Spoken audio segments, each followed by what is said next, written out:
Welcome to Recovering Evangelicals, a podcast for people who were once very comfortable in their Christian faith until the 21st century intruded and made it very hard to keep on believing. I'm your host, Luke Jansen. And I'm Scott Dyer. Today's episode is not one from our archive, as the last two have been. Those previous two started a conversation 2 years ago that was put on hold until today. Today, Scott and I are going to share some new thoughts on loose threads that the prior two left hanging.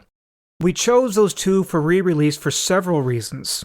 First, a longtime listener recently called our attention to them, saying that those episodes have been particularly influential in getting her to rethink some of the stories in the Hebrew Bible. Yes, and that person actually was my wife. Those episodes really threw her for a loop in a way. She came home after listening to one of them and was laughing so hard that I could hardly stop her. And usually our podcasts don't have a lot of humor, so I said, "Well, what's so funny?"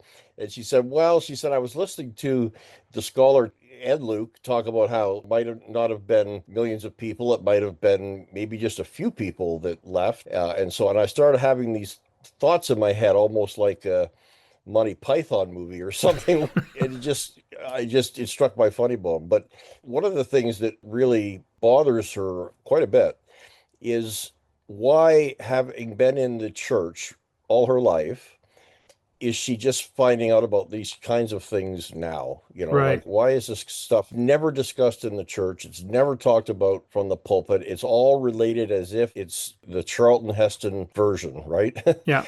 And why is that? That really kind of sticks in her craw. Yeah, it's one of my pet peeves too, and we've talked about that the academy, the people in the ivory towers who are doing all the thinking and coming up with the theological ideas, a lot of it doesn't go to the pastors, and even some that does is not shared with the congregations, I know. Yeah, that's right. And I think that in the past, the church got away with that because there was everything wasn't so public. Unless you took the time to read some books or your own research, you weren't really exposed. But now we don't live in that world. And on YouTube and so on and so forth, these things are very much out there and available. And I think that people are demanding more answers to these things than they were in the past. The church can't cloister itself away like it had in the past. And I just want to say for the record, my own pastor is not a fundamentalist, and when he does refer to some of these stories from the Old Testament, from the Hebrew Bible, I should say, I want to keep correcting myself there, He does throw up enough question marks for people to realize that, maybe there's more to the story than just what's on the text. Right. That's great. And when I was teaching and pastoring for the short time that I did, just a few years, I did that too, and it bothered some people. Because they want that certainty, and I wasn't offering that. So, and the other thing that my wife has said to me is, why is that the case? Why aren't these pastors talking about these things? And my response is pretty simple. I said, because they're not going to take the risk of putting their career at stake, because these things are somewhat controversial, and a lot of churches, in a lot of cases, they'd probably be out on their ear if they started to be open about some of these things. Yeah, and that's also true at the academy. A lot of the stuff isn't being taught to the pastors because the academy, the Bible colleges, they have their donors, and if they start getting too liberal, they lose their donors. So it's absolutely right. Yeah. And in a number of cases, we've talked to our guests that they have paid the consequences for those things. Peter Enns, for example, and others. Yeah. Now, Jen also said that what we had in those two episodes, it really got her thinking more critically about some of those stories that she was reading in the Hebrew Bible. Right. So it's left her with the question, okay, well, now what do I do with this? I've been told that these things are all very literally true, that these things actually happen the way that they're related and so on, in the kind of historical sense that we modern people think of history, right? Right. And so now you're saying that that's probably not the case, and I think she feels the arguments are compelling, but okay, now what? How do I view the Bible now? How does it factor into my Christian life now? That's a big question. Right. And I'm sure it is for a lot of people. Yeah, absolutely. So it was because she did tell the four of us when we got together about how those two episodes were quite impactful. I went back and listened to them myself. This was about a month ago. I listened to them. I have to say, I was quite proud of what you and I managed to do in those two episodes. And so that was one of the reasons why I thought, okay, we'll start the re-releases with those two. The second reason, they're a great example of what we call an evergreen topic. It's a topic that just doesn't go stale after a year or more, because it's a topic which has been debated for decades, in some cases even for centuries. And in this case, there has long been mixed ideas about the story of the ancient nation of Israel leaving captivity in Egypt. I mean, while many believers insist on the traditional version that comes from a literal reading of the books of Exodus and Joshua, there's many other people who think it happened very differently, and yet others who don't think it even happened at all.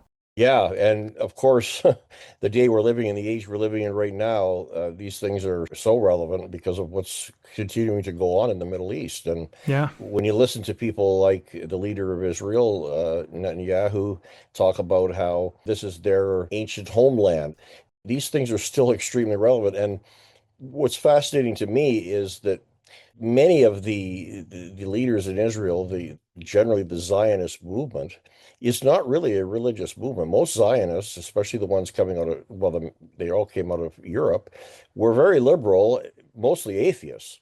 And yet, when it comes to the land of Israel being their birthright, they all of a sudden become very biblical literalists. right. So I just find that quite fascinating. And Yeah, so that's why they welcome the evangelicals, because that feeds into their narrative, right? exactly. Yeah. Anything that works, they'll use Yeah. the argument. Yeah. Now, that's the second reason, because it's an evergreen topic. But the third reason I wanted to re-release those two is because of the guest expert that we got for it. An absolutely stellar guest.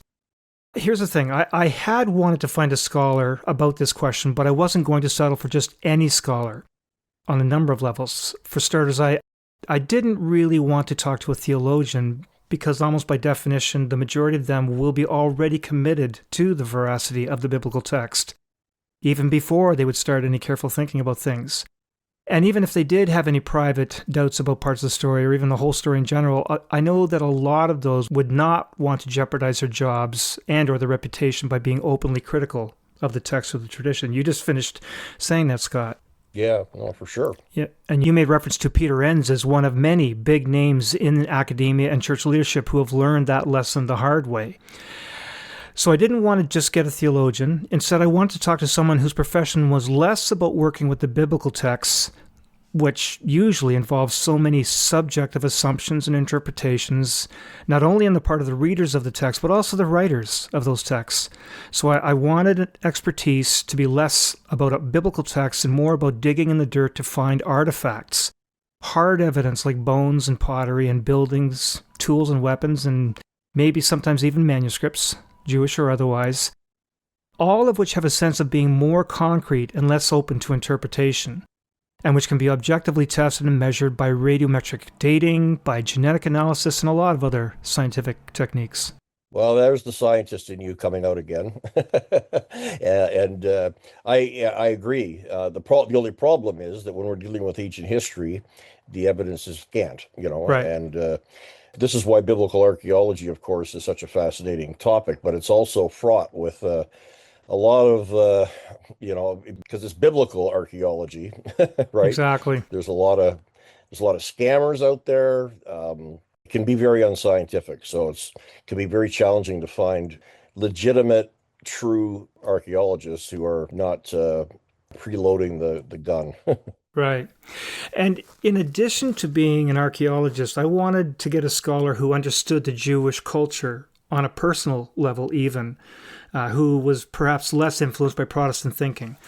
You don't ask a violinist who's classically trained in Baroque music to explain rap music, and you don't ask the captain of a submarine right. to explain life in the royal palace of Queen Victoria. Yeah, exactly. So with those prior qualifications in mind, I searched around, and I think we hit the jackpot. We found a supremely qualified expert about this question, someone who was trained and taught at several of the world's greatest institutions in the United States and in the UK and in Israel, who grew up in a Jewish home, who became a world-recognized scholar in ancient Jewish history and spent time digging up ancient artifacts in the dirt of the Middle East. and who, in his own words, was 3/5 of a Jewish rabbi.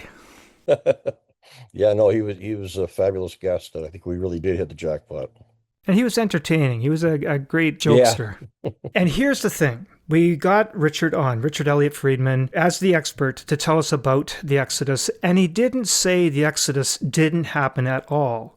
He said it just didn't happen in the way that it's described in Exodus, and certainly not the way people remember the story as told in Cecil B. DeMille's Ten Commandments or DreamWorks animated film Prince of Egypt. Richard mentioned many diverse lines of scientific evidence, a lot of which comes to us through archaeology. Things like the remains of ruined Canaanite cities, the layers and layers of bones and broken pottery, which show no signs of a sudden change in culture, from a Philistine or a Phoenician culture to a Jewish one, no evidence of a sudden change to a pork-free diet, no trail of animal bones or dead Jewish bodies or pottery in the desert. The evidence that we have here, very diverse lines of evidence, just don't point to a sudden influx, over the course of a few years at best, of millions of Jews who had a culture starkly different from that of the surrounding Canaanite nations. And we don't need to rehash that too much. You can just listen to our interview with Richard if you want the details. But I do want to pick up on another one of those lines of evidence, or rather absence of evidence, that I find to be glaring. But I didn't do the best job at making this point convincing to Richard, or to you, Scott, it seems. The fact that the account of this Exodus is only found in Jewish literature, but nowhere else outside of those biblical texts. And Scott, you didn't find that too surprising or convincing. Well, not too surprising, maybe. I know that apologists will often, argue, well, of course the Egyptians didn't talk about it because they were embarrassed by it and so on. And I don't know that that's a particularly compelling argument either, because, something of the scale, of that scale, you'd think would be somewhere in some other, account or hints of it or something. I think that's true. But here's the thing. Scholars are pretty much now agreed that the Exodus account, the whole Pentateuch, was put together during the exilic period in Israel's history. So that context is really important, I think, for us to understand. This is a people who once had a nation. That nation's now been destroyed. They've been carried off into captivity in the south and in the north, the Babylonians and the Assyrians. And this is a people who had come to believe that they were God's people, that this was their land, just as many of them still do today. So this was a theological crisis. Where is our God in all this? So it's not surprising to me that during that period, they would start to put together kind of a creation, in a sense, a creation myth. I use that term very carefully because I don't mean it in the same way that you'd think of maybe a Greek myth. So, in other words, based on some history, because I agreed with our guest that, and he had some very interesting arguments about that, that something happened, right? There was an exodus of sorts, but that became a story of Israel's founding. And if you look at all the nations in the ancient world, had those kind of creation narratives, right? The Egyptians had it, the Greeks had it, the Romans had it, and many lesser groups. Something to give their societies a narrative and a coherence of their origins and who they were and what they were in the world, right? That makes total sense to me.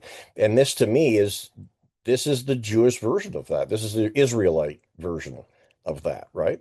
So they're not writing history like we write history. When we look at it that way, we're imposing our modern understanding of what history should be on them. But they didn't have that same understanding of history, right? And so that's kind of where I am at on the whole thing. I'd like to go back, if you don't mind. I want to re-emphasize one of the things that you said, Scott, about how it's not surprising that this was not in Egyptian literature. And then you also said somebody in the world at that time must have been writing about this major development in global politics, because Egypt was the global superpower at that time, and it was doing business with other major economies all around the world of that day. Economies in Africa, around the Mediterranean, Cyprus, Crete, Greece, and Phoenicia, Assyrians to the north, Mesopotamia to the east, where we now have modern day Iraq and Iran, all through Asia Minor and even through the Arabian Peninsula. All of these countries were doing business with Egypt. And you'd think that at least some of them, one of them, would have written about this sudden collapse of the Egyptian economy, as well as the destruction of the Egyptian army in the Red Sea. Egypt was their biggest trading partner and their biggest enemy, and so they would have said something. Broken contracts and schadenfreude are powerful motivations for gossip. Now, I just want to make one last point on this fact that the Egyptians didn't write about this, because that's what a lot of people keep on coming back to. They'll say, well, of course the Egyptians didn't want to, write about their losses. And so I thought we can see this very thing happening today. We all know of a certain administration south of the Canadian border. They're trying to control the press. They're trying to censor the news, downplay the impacts of decisions that they're making, and hushing any negative outcomes. And if their economy were to collapse, if all the blue-collar workers just dropped their tools and walked out to Canada or Mexico, and if a computer virus completely crippled their entire military force, sure, they would try to keep that story quiet and they try to keep it out of their own newspapers, but you know that everyone else in the world will be talking about it. Yeah, well, especially in our day and age. But yeah, no, fair. You say especially in our day and age. I think even then, again, Egypt was the superpower. They were in charge. They collected the taxes. They made all the deals. And if they suddenly went silent because they had no army and they had no economy, you would hear about it in Phoenician literature, in Assyrian literature. You would. Well, yeah, I think you're right. To your point, we do know about Egyptian history and many of the big things that happened in Egyptian history, like the Civil War and so on. We do know about those things because they were written about, not just by the Egyptians, but they didn't mention the Exodus. No, we don't. Right. I agree with that. I think that the Exodus was probably something on a much smaller scale, but I do think that there was some sort of a slave rebellion, maybe a slave movement that left Egypt and then became eventually identified as the Israelites, and they're turning that into their founding story. Right. Yeah. Okay, so that was one loose end that I wanted to come back to in this third follow-up. Another loose thread that was left hanging had to do with the genetic studies that contradict the traditional Sunday school version of the Exodus story. And Richard made several references to the genetic data, but we just didn't have time to talk about it. In fact, to talk about the genetic data he was referring to could take a whole episode on its own. But by now, most listeners know that it's possible to use genetic information obtained from living people, as well as ancient bones. I mean, scientists have been able to extract readable DNA from human bones that are as old as 430,000 years. It was a proto-Neanderthal from Spain. And among the many amazing things they can do with that genetic information, one of the most amazing things is that they can follow the migrations of people groups from one region to another. That's how they documented humans, or in part, how they documented humans migrating out of Africa and into Europe and Asia. They've talked about several distinct waves over tens of thousands of years. And then those humans migrating northward to give us the Germanic peoples, the Vikings, and the Celts. They did that by combining the genetic information with cultural information in the pottery and buildings and tools.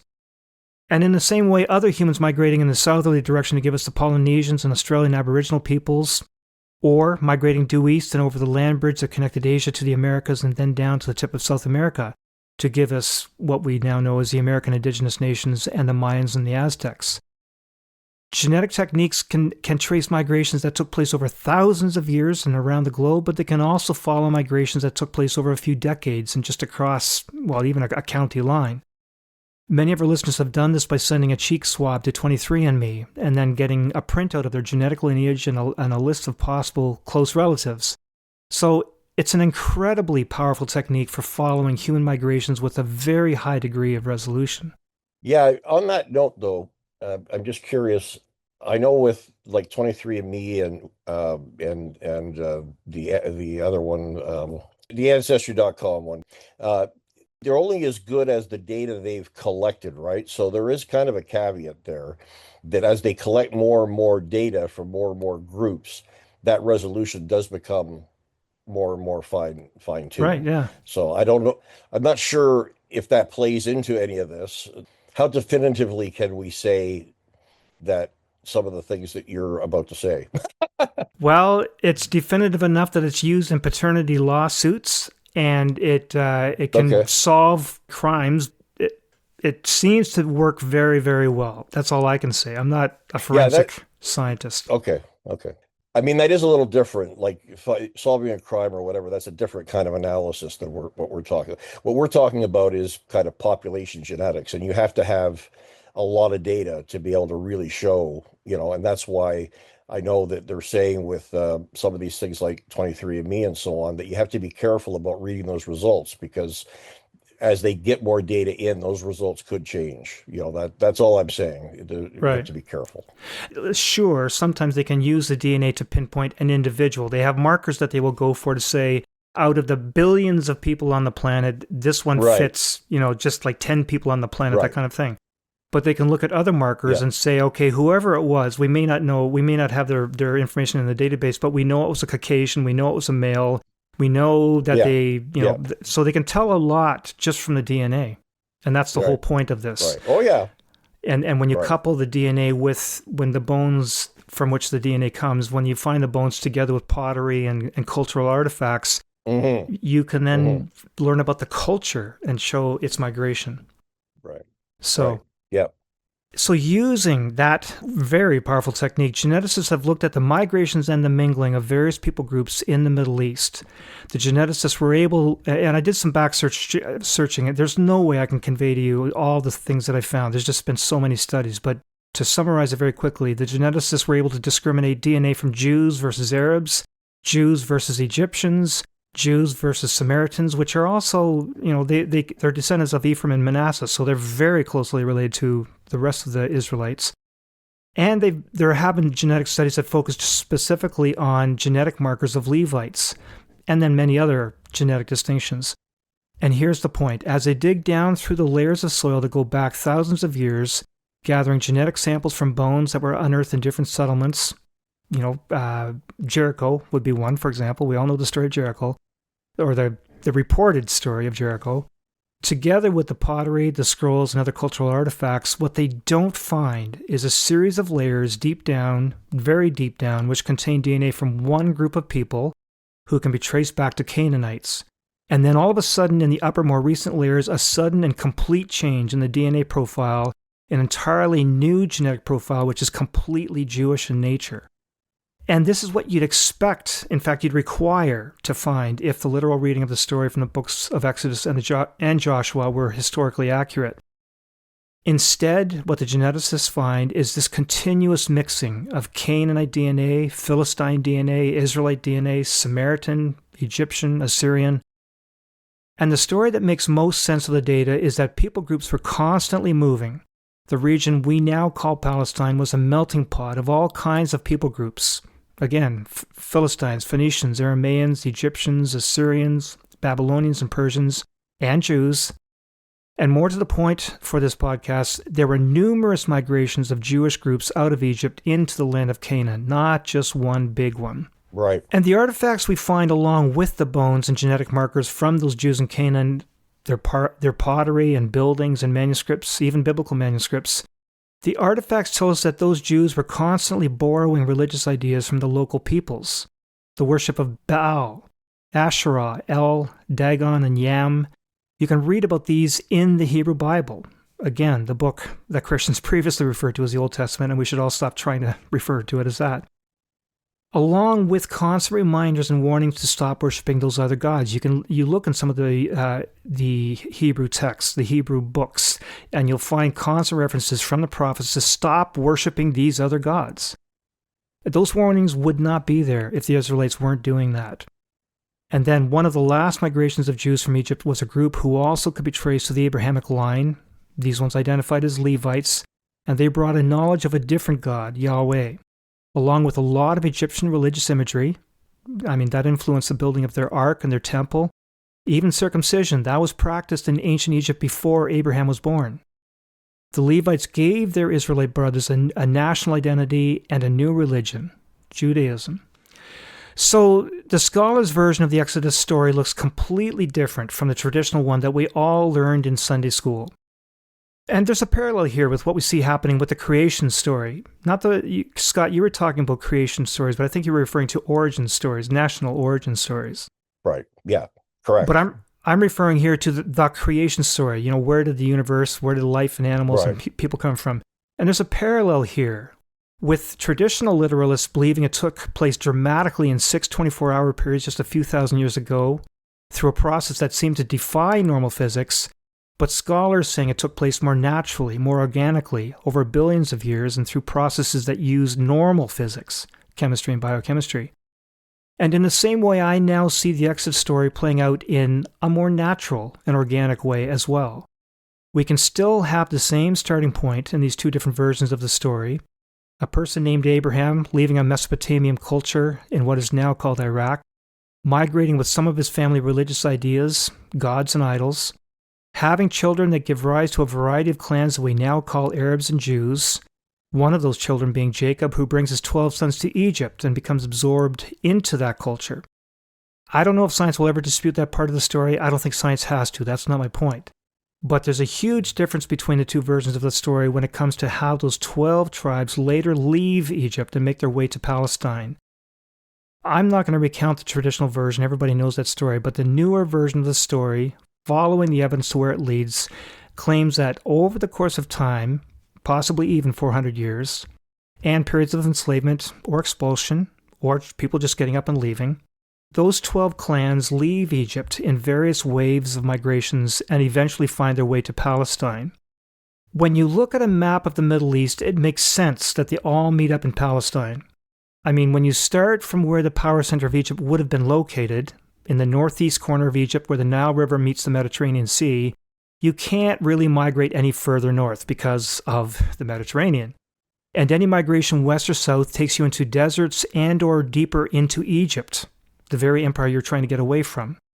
Instead, to actually most quickly leave Egypt, you had to head east, and the Persian Gulf would funnel all those eastward migrations into a northeasterly direction, straight into what has been called the Levant region, and the very first region that you encounter is Palestine. So they make this relatively short migration. It's only about 500 miles or 800 kilometers, and I mean many human migrations in history have been 10 or 100 times that distance. And once they leave the regions populated by Egyptians and enter into this new region that we call Palestine, they would have called Canaan, they would eventually find their clan brothers, their other tribes of their clan father Jacob, who would speak their dialect, share their customs and their cultural stories, so they tend to congregate together. It's a human thing.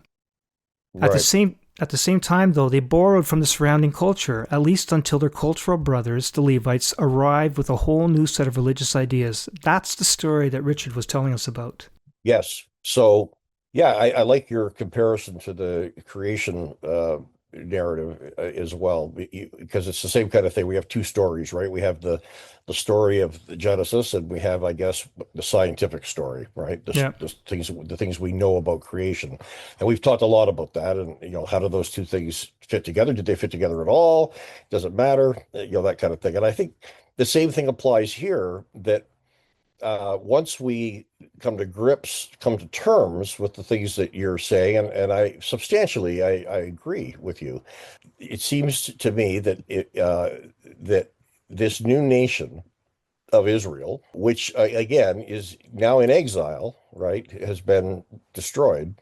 It makes sense that they would put together some sort of a narrative, of who they are and their place in the world, especially in light of the fact that they're mourning the loss, and they also look forward to the return, right? There's that a lot of the intertestamental literature, the literature between what the Hebrew Bible and the Christian scriptures, a lot of that has to do with mourning the loss of Israel and looking to some sort of a return, some sort of a right.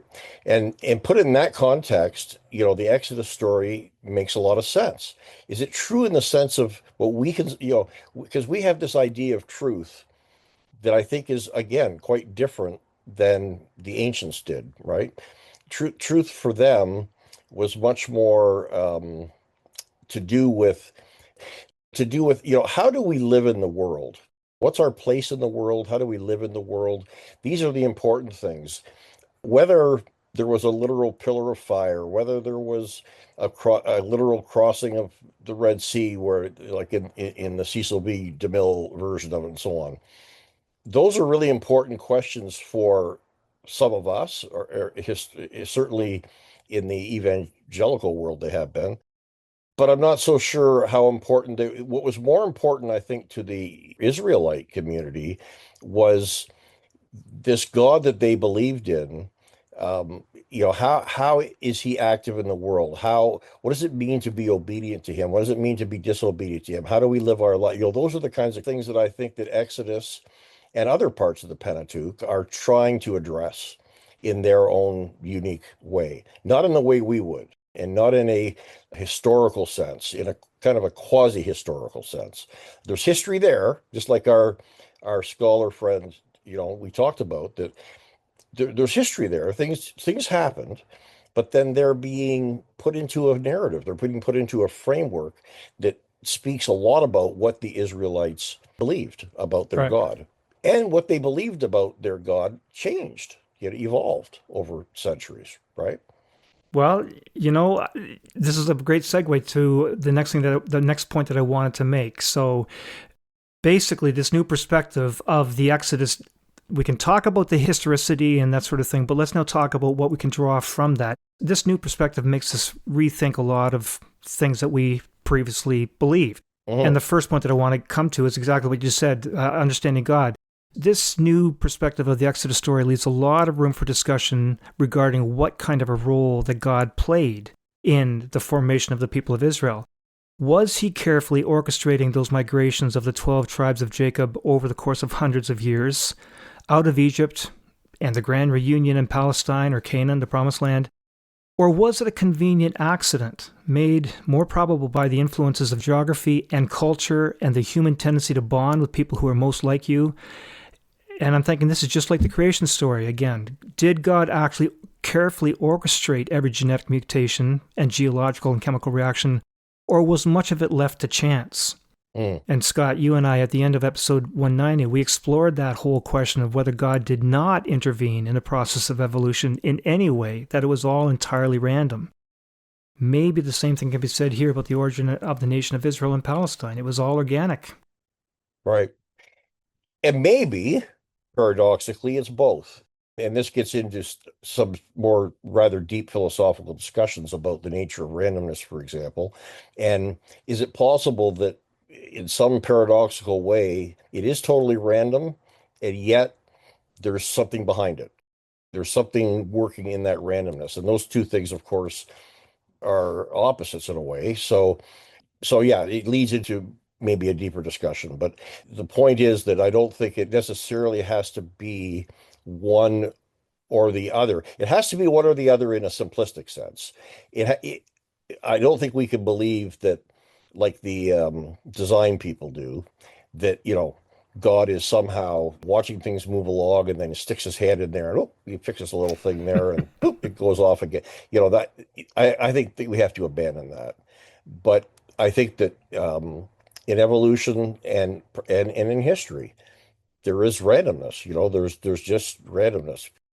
This discussion leads into even a bigger, deeper discussion Right. about the nature of reality and so on. Yeah. Sure. And you said this whole thing about what role that God played in there. You said there's a bit more to discuss here.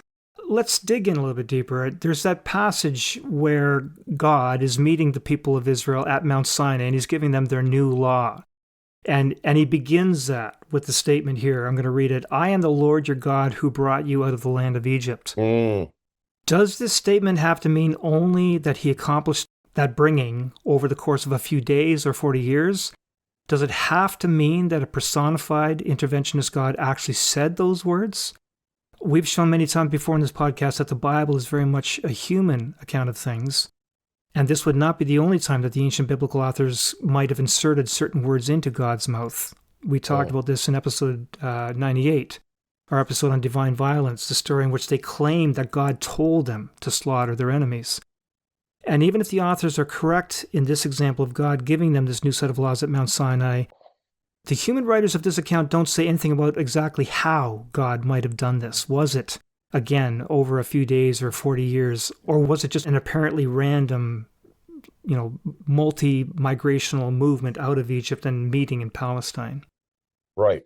Absolutely. I think at the very least, what that tells us is a lot about their self-identity, right? Right, That they saw God as their liberator. They saw God as the agent who freed them from slavery. And that's really fascinating because to be a slave in the ancient world was not a good thing, right?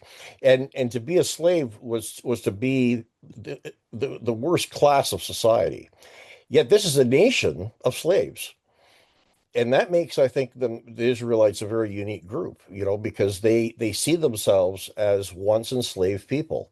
And often in the Psalms and so on, they hearken back to that, right? Remember when we were in Egypt, right? Remember when we were slaves and so on. This all becomes these become very important themes, and it's no coincidence, really, that the evangelicals in the Black community, especially in the U.S., but really everywhere, they really identify Exodus is one of the most important books in the Black church. If you, for example, listen to the sermons of Martin Luther King Jr., especially his sermons, not his public speeches, because they're very different. When he preached, he was very different than when he spoke in public, because he knew his audience was different, right? But he constantly harking back to the Exodus. The whole civil rights movement is based in the right. Exodus, Yeah, right? yeah, Yeah. So these are the things that are really important to this community. Again, not so much the details, the miraculousness of it, except that they saw it as a miracle that they who were once a slave people had now become a nation. And when you think about it, that is kind of miraculous, right? And this is how they, structured that miracle right, for a good narrative, that could be taught in a family, in a home, and so on, and gave them a basis for their system of laws and things like that. right. Yeah, it's very to me it makes it just very logical.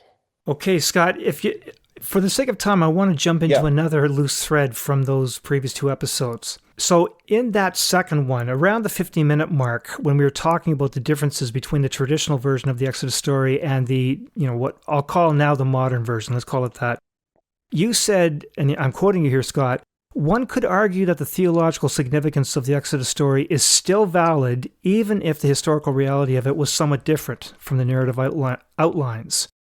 And I'm going to push back on that because the narrative outlines and historical reality look very different, not just somewhat different. How far can we stretch the connection between the historicity of the Exodus story and its theological significance to modern Christianity before the connection breaks? Yeah. I hear what you're saying. To me, it doesn't seem. I don't know. It doesn't matter that much to me how different the historical reality. First of all, we have to also be humble about our like there's still lots to discover. It may turn out that it is bigger than we think, and so on. So I think we do have to have a bit of a caveat there. We don't know how different it was from the historical reality, although I agree that all indications do point to it being very different and it not as dramatic, not near as dramatic. But I don't see what that has to do with any of the theological significance of it. It's a story, and that story has its own inner coherence. You also take a myth, okay, like any like a pure myth, that has no basis in history. Okay?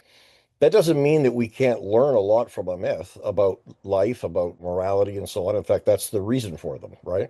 Typically, Aesop's fables, things like that. We don't believe that any of those things happened. That doesn't detract from us understanding what's being said in them about certain things, right? So to me, the fact that even if the Exodus didn't happen at all, I don't believe, but let's say it didn't, okay? The story itself still has a lot of value in my mind as a story about liberation, as a story about slavery and injustice and those kinds of things. And that's, I guess, what I'm saying is that Okay. the connection to the historical reality from that perspective, I don't think is all that critical. But I do hear you in the sense that, yeah, that if you say, well, okay, so none of this happened, they just made up a story, and then now you're telling me that I should base my life on some, Yeah. I get what you're saying. Yeah. Well, I want to take back, I want to go back a few steps. I agree with you, Scott, that we can still look at this story, even if it's a mythic story. There's still much we can learn from it, ideals and values and lessons we can pull out from that. But there's something else about this particular story which is really threatening, I think, to Christian faith. And here's what I mean by that. I began to unpack this in that second episode we released, but I want to unpack it now a bit more here. Many Christians, and I'd even say a majority of them, will say that the meaning of Christ's death for the atonement of sin is rooted in the Jewish Passover. Easter is said to be the biggest holiday of Christianity. Not Christmas, not the birth of Christ, but Easter, the death of Christ. The crucifixion of Jesus takes place on the weekend of Passover and fully within the context of Passover. And the New Testament apostles and authors and church leaders for centuries after that, all of them have much to say about how interwoven are the Passover, the crucifixion, and atonement for sin. And as soon as one realizes that the Passover comes directly out of the Exodus event, which may not have actually happened, or is greatly exaggerated at the very least, that really begins to put a big monkey wrench into the gears of one's Christian theology. It certainly did and does for me. Yeah, well, those are really good questions. There's no doubt that the Israelites came to believe that they had been, slaves in Egypt, and that they'd been miraculously freed, and that part of that miraculous event was the slaying of the Egyptian children, and that becomes part of their narrative. And so even if that didn't happen, the symbolism of that is what's being celebrated during the Passover. And that still holds, whether if you don't believe it happened in the way that it's necessarily related there. You know what I mean? In Well, other words, I know what you mean, but I disagree, okay? So because the Passover in the minds of Christians is always tied to Jesus dying on the cross. right. It happened at that time, and then people draw out the allusions, the links between them. And so I was wondering what happens when you take away the whole Passover, the symbology of Passover. When you take that away, what does that do to the whole idea of Jesus dying on the cross for sins? And so I just didn't know what to do with it. And I didn't know why it bothered me. So I did some homework in getting ready for today's episode. I wanted to look carefully at this Christian concept of atonement, the whole idea of, paying for sin, and what happens when you take away Passover. And here's what I found. The Passover was set up simply as you said, but I want to emphasize what you said, because in emphasizing what it said, I want to emphasize what it doesn't say. The Passover was set up simply to remember how Yahweh liberated the nation of Israel from slavery in Egypt, as you said. It's a celebration, it's a memorial, a reminder, but it's not a cleansing act, the Passover. There's nothing in that celebration about atonement or cleansing from sin, period.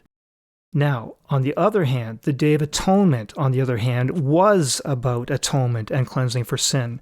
But that's an entirely different event. It took place on the opposite side of the calendar, the annual calendar. The Passover always takes place in the early spring, but the Day of Atonement, Yom Kippur, takes place in the early fall. And the Day of Atonement involves 2 goats, not a sheep or a lamb. And one of those goats was slaughtered and its blood sprinkled in the temple for cleansing from sin or atonement, and the other goat was let loose into the wilderness to carry away the sins of the people.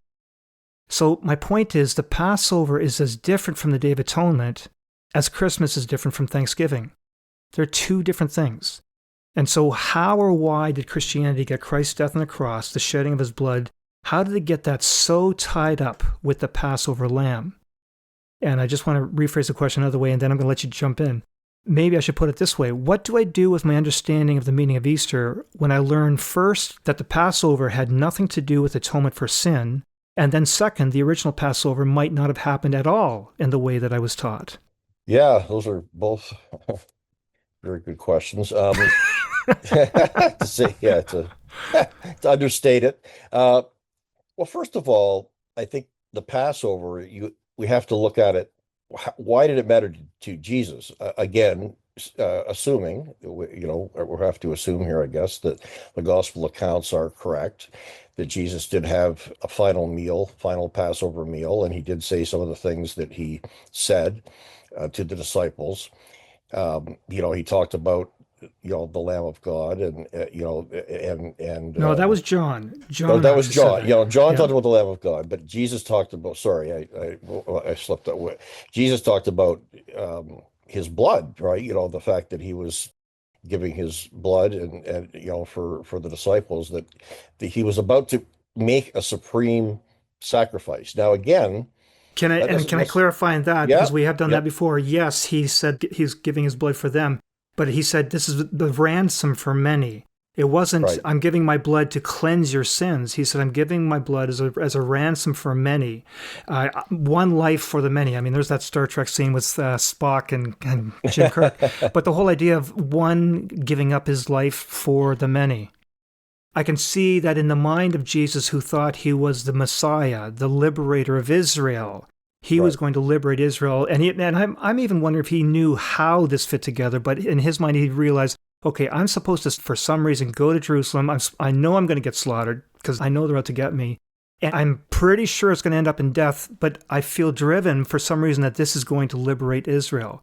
Mm. So again, the emphasis being, I'm not so sure that he knew this was for atonement, for covering up sin. Right. Yeah. Well, I mean, yeah. I mean, the question of what did Jesus, his own self-knowledge, and what, is Yeah, another one of those questions, right? But he certainly saw himself as giving himself in some fashion for his people, right. for Israel.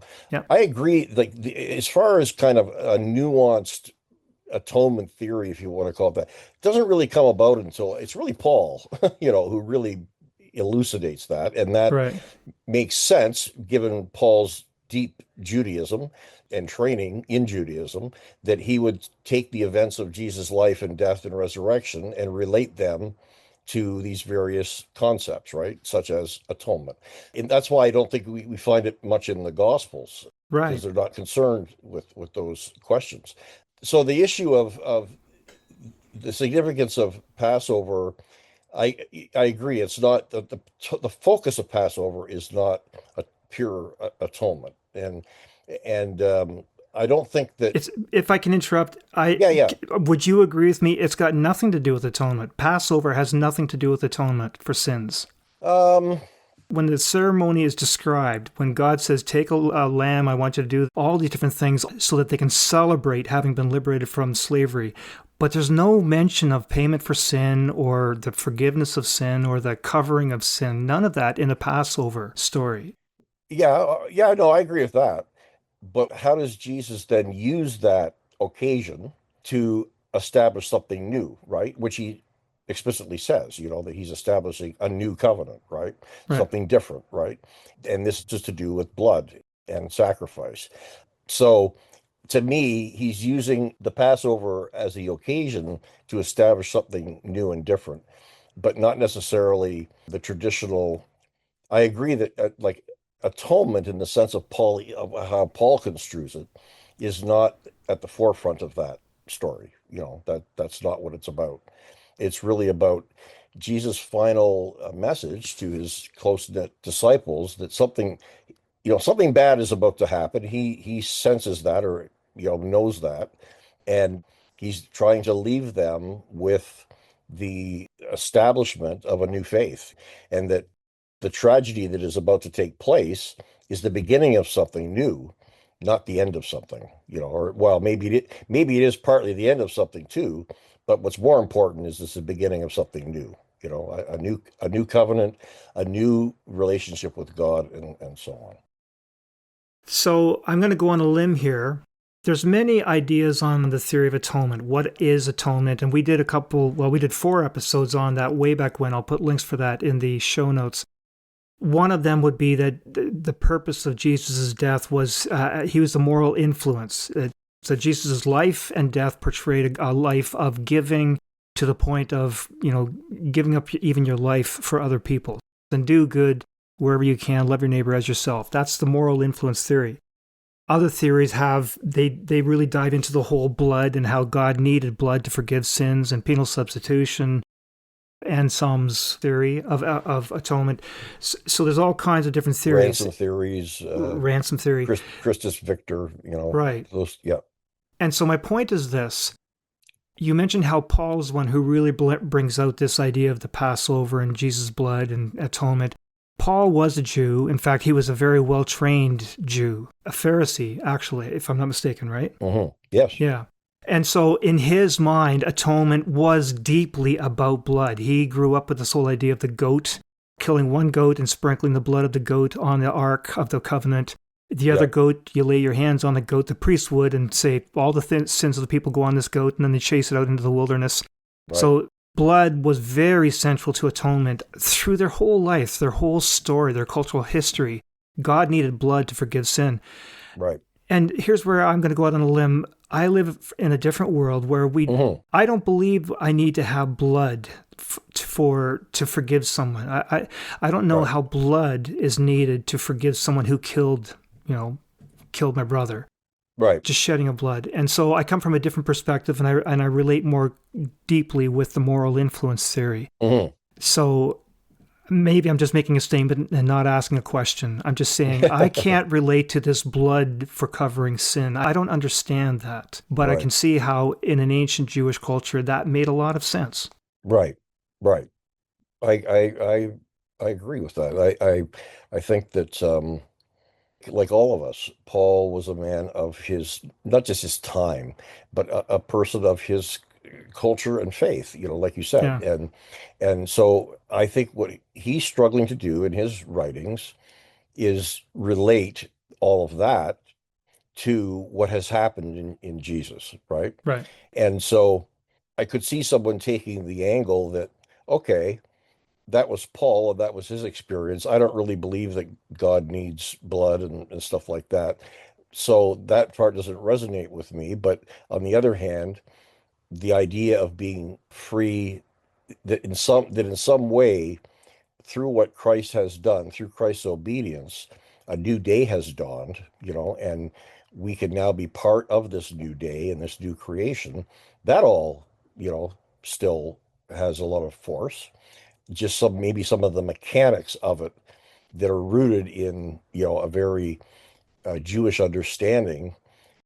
And then I know, some will say, well, then was that wrong? Is that just not correct? I don't know. I don't have the answers to all those things. I don't. I really don't. Sure. Yeah. But I just see that, like I said, I think that Paul is trying to connect these things in a way that makes sense to his understanding of his faith, and how faith in Jesus now turns that on its head. I think the writings of N.T. Wright are very helpful in that whole regard. Um, I would Okay. refer, yeah, I would refer people to some of that. But anyway, Okay. So we're running late, I know. yeah, we're running short on time, but we're actually headed in the direction of the last thing that I did want to cover. Right now, you and I, Scott, we're trying to make sense of our Christian faith given this new perspective of Exodus and this new perspective on what the Bible is all about. And I really wanted to reemphasize that point before this episode was done. I know that for many people, what I just said leads them to reject the Bible and Christianity entirely. If one part of the Bible can't be trusted, then no other part of it can be trusted. Right. 2 years ago, when we were talking about this, we quoted one of our listeners making that exact point. He was saying, if this part of the story is suspect, then how can I trust any of it? And I have many friends and family and acquaintances who have made that decision to just give it up because parts of it don't make sense. And I said last time, this is around the 45-minute mark, I'll say it again here, that staunch anti-theists and anti-Christians who make this one of their arguments, they end up looking no different than fundamentalists who deny science for the very same reasons. Those anti-theists and Bible bashers are themselves putting inerrancy and infallibility and even divine inspiration on a pedestal. Right. How's that for a slap in the face? Yeah. Well, I know. I think there's a lot of truth in that. I've often thought that in listening to people like, the famous Richard Dawkins, that most of his attacks are assuming that, yeah, inerrancy and things like that. And I've often thought if if I were debating him, I wonder how I'd react if I said, well, I agree with you. I think you're right. If that's the best you've got, kind of, like, I think you're right about those things, but I don't think that means that the baby's out with the bathwater. Right. I don't think that's necessarily the end of the story. Yeah, exactly. I think a more nuanced approach is far better than just giving up on it. Looking at the stories and the lessons and the wisdom that we can find. You have to do some searching sometimes, but there is in there. We would do better if we recognize fully that the Bible is a human document. It's a collection of human perspectives over the course of thousands of years. And there is still a lot of great ideas in there. Some of those, and I'll dare say maybe all of them, are human in origin. You can still believe that God somehow put the ideas in their heads, or you can believe that this text, this collection of ideas and ideals, is a product of human evolution, humans climbing up that evolutionary ladder, and maybe even some kind of a divine being pushing humans up that ladder. Why not? Right. Why not try to find meaning and message in those stories, in those life journeys? Yeah, and it kind of harkens back to the theologian Karl Barth in his understanding of the Bible. He says, the Bible is 100% human. That means it's full of error and history and but on the other hand, it's also divine. In other words, that somehow God speaks to us through it. And that's kind of, paradoxical. Of course, for Bart and for me as well, the Word of God is not the Bible. The Word of God for a Christian, God's word to us, his message to us is Jesus Christ. And so that's where the Christian starts. Right. But anyway, yeah. Okay, so we'll end on this theme of the Bible being a human document and let that be the rationale for dusting off another episode from the archive. The one in which we talked to Peter Enns about how we got the Hebrew Scriptures. That episode is another great example of an evergreen topic and a supremely qualified guest expert. And I'll even add, as an aside, I don't know if we mentioned this in the previous two episodes, Richard Friedman told us that he'd previously decided he was going to stop doing podcast interviews. But he listened to that Peter Enns episode and he liked the way we worked with Pete. And so he made an exception for us. So please excuse the flagrant self-promotion here. Yeah, that's great. Yeah. And if you can get your hands, I'm speaking to the listeners now, if you can get your hands on Richard Friedman's book, Who Wrote the Bible, I highly recommend it. It's an excellent book that I have read several times. We'll leave links for that too in the show notes. But with that, Scott, we really got to say goodbye. Yeah, no, it's been a great conversation. Many more questions than answers as usual. And it is frustrating, in a lot of ways, because I think it's natural, especially probably more so for you than even me as a scientist, that you kind of want things to logically cohere. You want things to, you know what I mean? Oh, and when you get into these things, they don't really, in many respects. But that's the way it is. Okay, well, we'll be back in a few weeks. We're going to release at least one other episode from the archive first. We'll talk to you then. Bye for now. All right. Thanks. Bye-bye. You've been listening to Recovering Evangelicals with your hosts, Luke Jansen and Scott Dyer. Send your comments and suggestions for new episodes to lukejjansen@gmail.com. Join our private discussion group on Facebook by searching for the Recovering Evangelicals podcast group. Look for the logo that you always see at your favorite podcast catcher and ask to be let in. Subscribe to lukejjansen.wordpress.com if you want to get advanced releases and group posts. Or browse through our archive for a full listing of all our previous episodes. And please help the podcast by sharing with a friend and leaving a review at your favorite podcast catcher.